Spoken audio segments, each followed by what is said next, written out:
ఒక్కసారి కొమ్మూరి గోల్డ్ కి కాల్ చేయండి. తాకట్లో ఉన్న మీ బంగారాన్ని విడిపించి మార్కెట్ ప్రైస్ కి వాళ్ళు కొనుక్కుని మిగతా డబ్బులు మీకు ఇచ్చేస్తారు. నమస్తే, వెల్కమ్ టు మనం టీవీ.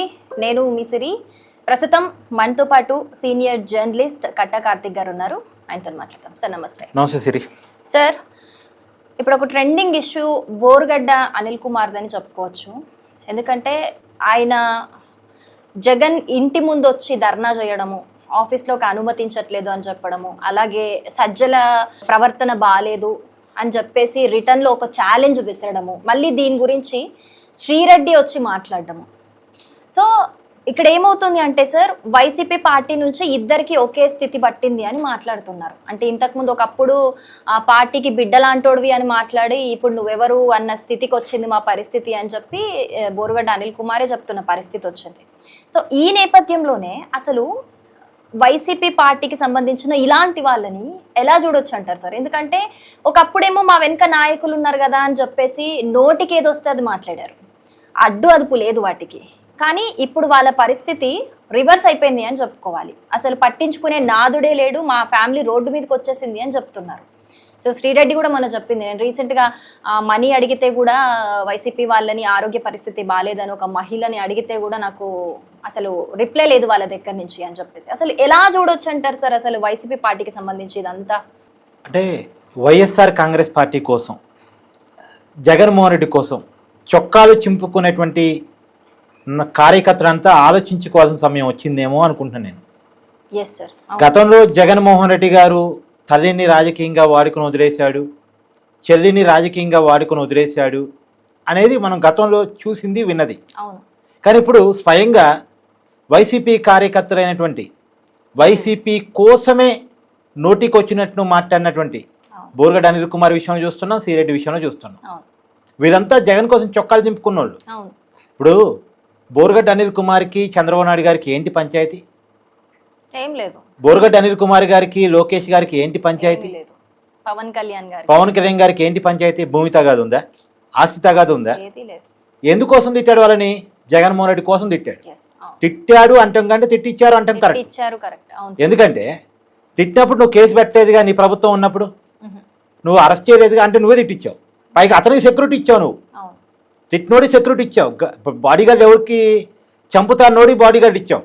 చంద్రబాబు నాయుడిని చంపుతా, లోకేష్ని చంపుతా అన్నోడికి నువ్వు బాడీగార్డ్ ఇచ్చావు. అంటే నువ్వే వెనకాలండి వాళ్ళతో మాట్లాడిచ్చావు, స్క్రిప్ట్ ఇచ్చి మరీ మాట్లాడిచ్చావు. కానీ ఇవాళ 22 కేసులు అతని మీద పడితే 9 నెలలు జైల్లో ఉంటే కనీసం లీగల్ సహాయం చేసే పరిస్థితిలో కూడా వైఎస్ఆర్ కాంగ్రెస్ పార్టీ లేదు అంటే ఇక్కడ ఆలోచించుకోవాలి. ఇప్పుడు నేనేమంటానంటే, ఇప్పుడు జగన్మోహన్ రెడ్డి కోసం పనిచేసే వాళ్ళు వన్ సైడ్ లవర్స్ అయి ఉండాలి. అంటే వాళ్ళు మాత్రమే జగన్మోహన్ రెడ్డిని ప్రేమించాలి, జగన్మోహన్ రెడ్డి నుంచి ప్రేమను ఆశించకూడదు. ప్రేమ వన్ సైడ్ మాత్రమే ఉండాలి. అట్లా ఉండదలుచుకుంటే జగన్ కోసం పనిచేయాలి. అంతేగాని మేము త్యాగం చేస్తే జగన్ గుర్తిస్తాడు, మేము ప్రాణాలు తెగించి పోరాడితే జగన్ గుర్తిస్తాడు, చొక్కాలు చింపుకుంటే జగన్ చూసుకుంటాడు అనుకుంటే పొరపాటు. జగన్ ఎప్పటికీ చోటు. జగన్ ఎప్పటికీ ఎవరికి వినపడ్డు, ఎవరికి కనపడ్డు, ఎవరితోనూ ఉండడు. జగన్ కేవలం తన కోసం తను మాత్రమే ఉంటాడు. జగన్ అనే వ్యక్తి ఒక సెల్ఫిష్ ఫెలో. అంటే తన కోసం తను ఆలోచించుకునే వ్యక్తి. తన ముఖ్యమంత్రి పదవి కావటం కోసం ఏం చేయాలి అని ఆలోచించుకుంటాడు తప్ప, నా కోసం ఇంతమంది కష్టపడుతున్నారు కదా, నా కోసం ఇంతమంది మాట్లాడుతున్నారు కదా, నా కోసం ఇంతమంది ఇన్ని త్యాగాలు చేశారు కదా, వాళ్ళకి నేను ఏదో ఒకటి చేయాలని ఆలోచించే వ్యక్తి కాదు. ఇప్పుడు ఎగ్జాంపుల్ అబ్బా, నీకు 2-3 ఎగ్జాంపుల్ చెప్తా. నేను ఇందాక చెప్పినట్టు తల్లి చెల్లి ఇక కొత్తగా చెప్పవసరం లేదు. వాళ్ళ తల్లి జగన్ కోసమే రాజకీయాల్లోకి వచ్చింది. ఆమెకి రాజకీయాలు అంటే తెలియదు రాజశేఖర రెడ్డి గారు బతుకున్నంత వరకు. కేవలం జగన్మోహన్ రెడ్డి గారి కోసమే రాజకీయాల్లోకి వచ్చింది. తల్లి వచ్చి మాట్లాడితే జగన్కి రాజశేఖర రెడ్డి గారు చనిపోయిన తర్వాత వచ్చే సింపతి అంతా జగన్కి వస్తుందని చెప్పి తల్లి వచ్చింది. అప్పుడు పులివెందుల ఎమ్మెల్యేగా నిలబడింది. ఏది? రాజశేఖర రెడ్డి గారు చనిపోయిన తర్వాత పులివెందుల్లో వచ్చినటువంటి ఉప ఎన్నికల్లో, అదే మెయిన్ ఎలక్షన్స్ వచ్చేసరికి 2014 ఎన్నికలు వచ్చేసరికి ఆ పులివెందుల సిట్టింగ్ ఎమ్మెల్యే విజయమ్మను తప్పించి జగన్ నిలబడ్డాడు అక్కడ. ఎందుకు తప్పించావు నువ్వు? నీ తల్లిని పులివెందుల ఎమ్మెల్యే సీట్ నుంచి ఎందుకు తప్పించావు? తల్లిని వాడుకున్నా వదిలేసావు. పార్టీ పెట్టినప్పుడేమో గౌరవ అధ్యక్షురాలు పోస్ట్ ఇచ్చాడు, తర్వాత అది బీకేశాడు. అసలు 2019 ఎన్నికల్లో అయితే విజయమ్మకి ఏ సీటు లేదు. సరే 2014లో అన్న కనీసం వైజాగ్ ఎంపీ సీట్ ఇచ్చాడు, తర్వాత ఏ సీటు లేదు, పార్టీ నుంచి నెట్టేశాడు, ఇంట్లో నుంచి నెట్టేశాడు. ఇప్పుడు తల్లి పరిస్థితి ఏంది అనేది నీకు తెలుసు, కోర్టుకు లాగాడు. ఆస్తుల కోసం కోర్టు తాగాడు. ఇక చెల్లి ఆమె పాదయాత్ర చేయకపోతే జగన్ ఎక్కడ అసలు? అంతేగా. జగన్ జైల్లో ఉంటే జగన్ కోసం పనిచేసిన వ్యక్తి షర్మిల. అవును. ఇవాళ షర్మిల పరిస్థితి ఏంది? సో మనం తల్లి చెరి గురించి కొత్తగా చెప్పొద్దు. సరే, ఇక బోరుగడ్డ అనిల్ కుమార్ సిరెడ్డి కొత్తగా కనపడుతున్నారు.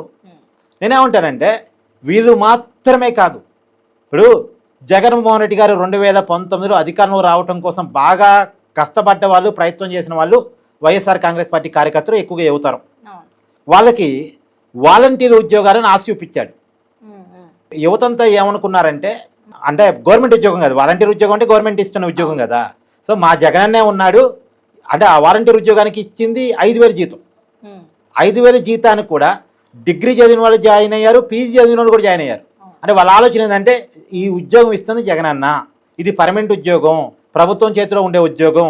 ఇవాళ 5,000 అంటారు, రేపు 10,000 అంటారు, 15,000కైనా తీసుకెళ్తారు తక్కువ.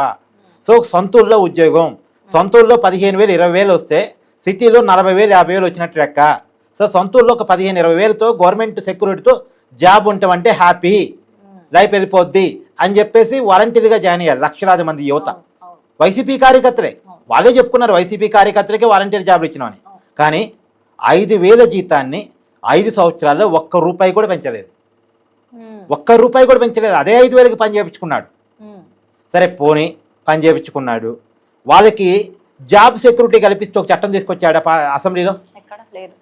జాబ్ సెక్యూరిటీ కల్పిస్తూ ఒక బిల్లు తీసుకొచ్చి ఉంటే, చట్టం చేసి ఉంటే వాళ్ళ ఉద్యోగాలు ప్రభుత్వం మారిన తీయటానికి ఉండేదే కాదు. పైగా ఎన్నికల సమయంలో వాళ్ళందరి చేత రాజీనామాలు చేపించాడు. మీరంతా ఉద్యోగాలకు రాజీనామా చేసి, వాలంటీర్ ఉద్యోగానికి రాజీనామా చేసి వైసీపీ పార్టీ కోసం పనిచేయండి, మళ్ళా ఎన్నికల్లో గెలవాలి అని చెప్పాడు. పైగా వాలంటీర్ ఉద్యోగాలకి రాజీనామాలు చేయకపోతే మీ ఉద్యోగాలు తీసేస్తానని కూడా భయపెట్టాడు. సో భయపెట్టి వాళ్ళ చేత ఉద్యోగాలు రాజీనామాలు చేపించాడు. వాళ్ళ జీవితాలు రోడ్డు మీద పడేశాడు. ఎవరు జీవితాలు రోడ్డు మీద పడేశాడు? జగన్నే నమ్ముకున్న వైఎస్ఆర్ కాంగ్రెస్ పార్టీ కార్యకర్తల జీవితాలను రోడ్డు మీద పడేశాడు. అంటే జగన్ ఎలా ఉంటాడు అంటానికి ది బెస్ట్ ఎగ్జాంపుల్స్ అనేక ఉన్నాయి. సో ఇప్పటికైనా జగన్ కోసం పనిచేసేవాళ్ళు, జగన్ కోసం జిందాబాదులు కొట్టేవాళ్ళు. అంటే ఇక్కడ ఒక డౌట్ సార్, ఇప్పుడు చాలా మంది కూడా అట్లనే జగన్ ని ఫాలో అవుతూ జగన్ ఏది చెప్తే అది చేయడము, ఆయన బాటలో నడవడము, ఆయనకు కంప్లీట్గా ఆయన ఆర్డర్స్కి స్టిక్ ఆన్ అవ్వడము చేస్తున్నారు చాలా మంది నాయకులు ఉన్నారు ఇప్పటికీ. సో రేపొద్దున వాళ్ళ పరిస్థితి కూడా ఇంతే ఉంటుందంటారా? ఏ మినహాయింపే ఉంది? తల్లి చెల్లి కంటే ఎవరు ఎక్కువ? తల్లి చెల్లినే మోసం చేసినోడికి బోరుగడ్డ అనిల్ కుమార్ సిరెట్నో మోసం చేయడం పెద్ద విషయం ఏముంది? లేదా రేపు ఇంకెవరినో మోసం చేయడానికి గ్యారంటీ ఏముంది? తన కోసం జైలుకి వచ్చిన జైలు మెట్టినే పక్కన పెట్టగలిగిన వాడు ఎవరిని పక్కన పెట్టడానికి గ్యారంటీ ఏంది? ఎవరిని మోసం చేయడానికి గ్యారంటీ ఏంది? ఎవరిని అవమానించడానికి గ్యారంటీ ఏంది? సో జగన్మోహన్ రెడ్డి కోసం చొక్కాలు దింపుకునే వాళ్ళు ఆలోచించుకోవాల్సింది ఏంటంటే, మీరు వన్ సైడ్ లవర్స్గా ఉండదలుచుకుంటే జగన్కు ఉండొచ్చు. అసలు నిజానికి సిరి, ఒక వ్యక్తిని ప్రేమించే వాళ్ళు దొరకటం ఆ వ్యక్తి యొక్క అదృష్టం. జగన్కి బై బర్త్ అదృష్టం వచ్చింది రాజశేఖర రెడ్డి వల్ల. జగన్ రాజకీయాల్లోకి వచ్చినాడు. జగనేమి తనకి క్యాడర్ నిర్మించుకోలే, జగనేమి తనకి అభిమానులు నిర్మించుకోలే. రాజశేఖర రెడ్డి వల్ల రాజశేఖర రెడ్డి కుమారుడు అనే బ్రాండ్తో ఆటోమేటిక్గా అభిమానులు వచ్చారు. ఆయన అదృష్టం కొద్దీ రాజశేఖర రెడ్డి గారు చనిపోయిన తర్వాత కాంగ్రెస్ పార్టీ ఏపీలో కిల్ కావటం, ఆ ఓట్ బ్యాంక్ అంతా వైసీపీ వెనకాలకి ర్యాలీ కావటం, వాళ్ళంతా జగన్మోహన్ రెడ్డి గారు అభిమానులు కావటం జగన్కి వచ్చిన అదృష్టం. మరి ఆ అదృష్టాన్ని కాపాడుకోవాలిగా. జగన్ పోటీ చేసే పులివెందులతో సహా జగన్కు వచ్చినటువంటి అభిమానులందరినీ రాజశేఖర రెడ్డి తయారు చేసి పెట్టాడు. ఆ తయారు చేసినటువంటి అభిమానాన్ని కాపాడుకునే పరిస్థితులు ఇలా జగన్ లేడు. ఎందుకంటే తన కోసం తను ఆలోచించుకుంటున్నాడు తప్ప ఇంకేది కాదు. ఇంకోటి కూడా, ఇప్పుడు నువ్వు సజ్జల అని చెప్పి స్టార్ట్ చేసావు, బోరుగడ్డ అనిల్ కుమార్ కూడా సజ్జనే పాయింట్అవుట్ చేస్తున్నాడు. అసలు సజ్జలకి ఏంటి సంబంధం? అంటే అందరూ కూడా జగన్ చెప్తేనే కదా వీళ్ళు కూడా. ఎస్, ఇప్పుడు నిన్ను వీడియో చేయమని చెప్పేది ఎవరు? మీ మేనేజ్మెంట్, అవునా కదా? కాబట్టి నువ్వు ఏ విషయం మీద ఈరోజు వెళ్ళాలి, ఏ సబ్జెక్ట్ వెళుతుంది, ఇవన్నీ కూడా మేనేజ్మెంట్ని గైడ్ చేస్తుంటుంది. అలాగే అక్కడ వైసీపీ పార్టీకి మేనేజ్మెంట్ ఎవడు? జగన్మోహన్ రెడ్డి కదా.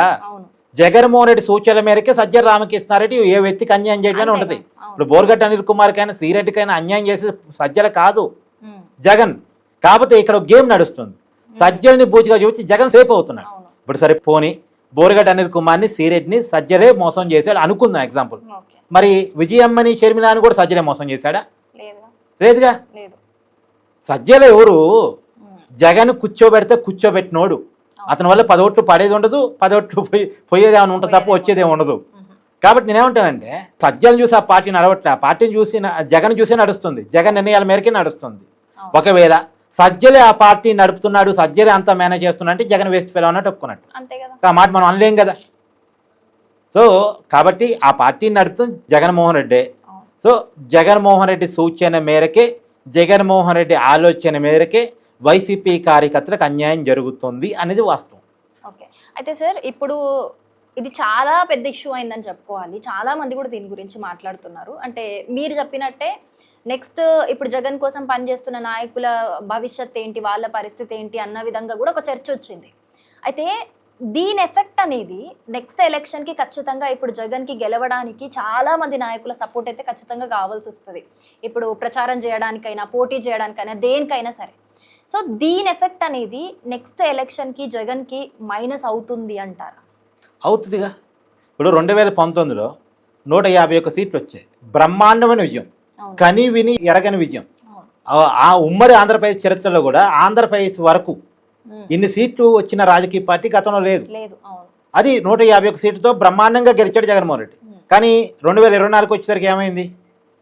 11 సీట్లు పడిపోయాయి. ఇప్పుడు గుర్తుపెట్టుకో, 2019లోనేమో జగన్ కావాలని ఓట్లేశారు, అసలు ఎమ్మెల్యేలు ఎవరో కూడా చూడలే, ఎమ్మెల్యేలు చూసి ఎవరు ఓట్లేదు, జగన్ కావాలనుకుని ఓట్లేశారు. 2024లో కూడా కూటమి అభ్యర్థులు ఎవరని చూడలే, జగన్ వద్దనుకుని ఓట్లేశారు. 2019లోనే జగన్ కావాలని ఓటింగ్ జరిగింది, 2024లోనే జగన్ వద్దని ఓటింగ్ జరిగింది. అంటే జగన్ వద్దు అనే ఓట్ బ్యాంక్ వచ్చింది అంటేనే నువ్వు ఎంత జనాలకి నెగిటివ్ గా కనెక్ట్ అయ్యావు. ఇప్పుడు అదే నడుస్తుంది, అదే కంటిన్యూ అవుతుంది. అంటే జనాల్లో ఎలాగో ఒక్కసారి అవకాశం ఇస్తే నిలబెట్టుకోలేదు, ఇప్పుడు నాయకుల దగ్గర కూడా అదే జరుగుతుంది, కార్యకర్తల దగ్గర కూడా అదే జరుగుతుంది. అసలు నిజానికి 2019లో కూడా ఏ సామాజిక వర్గాలైతే జగన్మోహన్ రెడ్డి గతంలో మోసాయో ఆ సామాజిక వర్గాలు 2024 ఎన్నికల్లో జగన్ మొయ్యలేదు. వైసీపీ క్యాడర్ కూడా డిజైన్ చేసుకుంది, మోసపోయామన్నది కొంతమంది అర్థం చేసుకున్నారు. ఇప్పుడు అర్థం చేసుకున్నారు, ఇప్పటికైనా అర్థం చేసుకోవాలంటే నేను ఇక. సో ఒకటే మాట నేను చెప్పేది, మీరు జగన్ దగ్గర ఉండదలుచుకుంటే ఓకే ఉండండి, కానీ మీరు జగన్ నుంచి ఏమీ ఆశించకండి. వన్ సైడ్ లవ్ చేయండి. జగన్ ఏదో చేస్తాడు, మమ్మల్ని గుర్తిస్తాడు, మేము త్యాగం చేస్తే మమ్మల్ని ఓన్ చేసుకుంటాడని గుర్తించకండి. జగన్ కోసం నోటికి వచ్చినట్టు బూతులు తిట్టిన వాళ్ళకే దిక్కులేదు, ఈ రోడ్డు మీద పడ్డారు.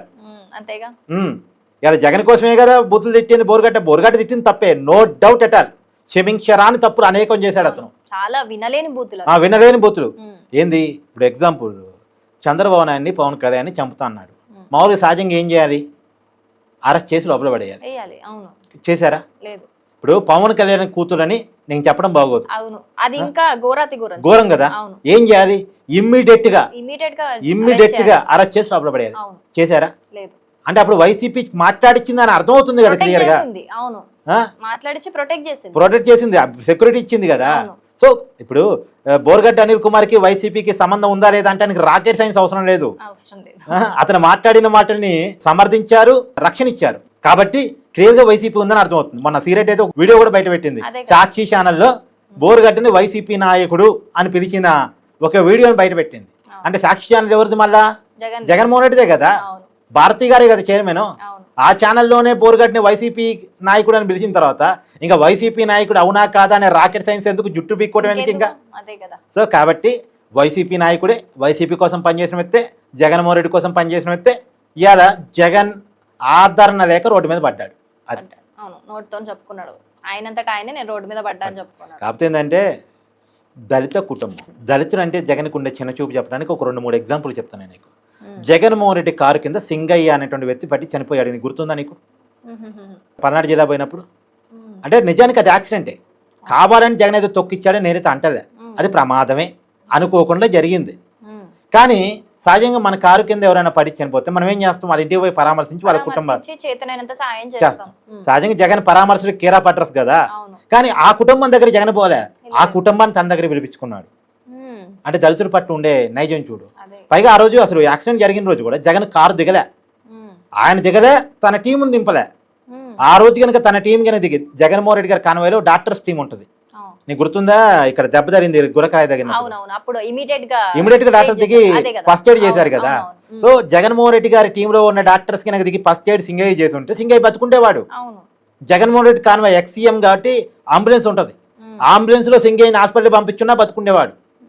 సరే అంబులెన్స్ డాక్టర్స్ టీమ్ ఉన్నారు లేదో ఆ సమయానికి పక్కన పెట్టినా జగన్మోహన్ రెడ్డి గారి కాన్వేలో 300 కార్లు ఉన్నాయి ఆ రోజు. ఆ 300 కార్లు ఒక కారు చేత సింగయ్యని హాస్పిటల్కి పంపించున్నా బతుకుండేవాడు. కానీ ఏమీ చేయకుండా ఏం చేశారు, కారు కింద నుంచి చట్టపద్ధతిలో పడేశారు. అంటే మానవత్వం చూడు జగన్మోహన్ రెడ్డి. మళ్ళీ సింగయ్య ఎవరు, టీడీపీ కార్యకర్త ఏమన్నా, జనసేన కార్యకర్త, వైసీపీ కార్యకర్త, జగన్ చూడటం కోసం అక్కడికి వచ్చాడు. ఇప్పుడు పాపం అతను కారు కింద పడే పరిస్థితి ఎందుకు వచ్చింది, జగన్ దగ్గర నుంచి చూడాలని కోరిక కోసం వచ్చాడు.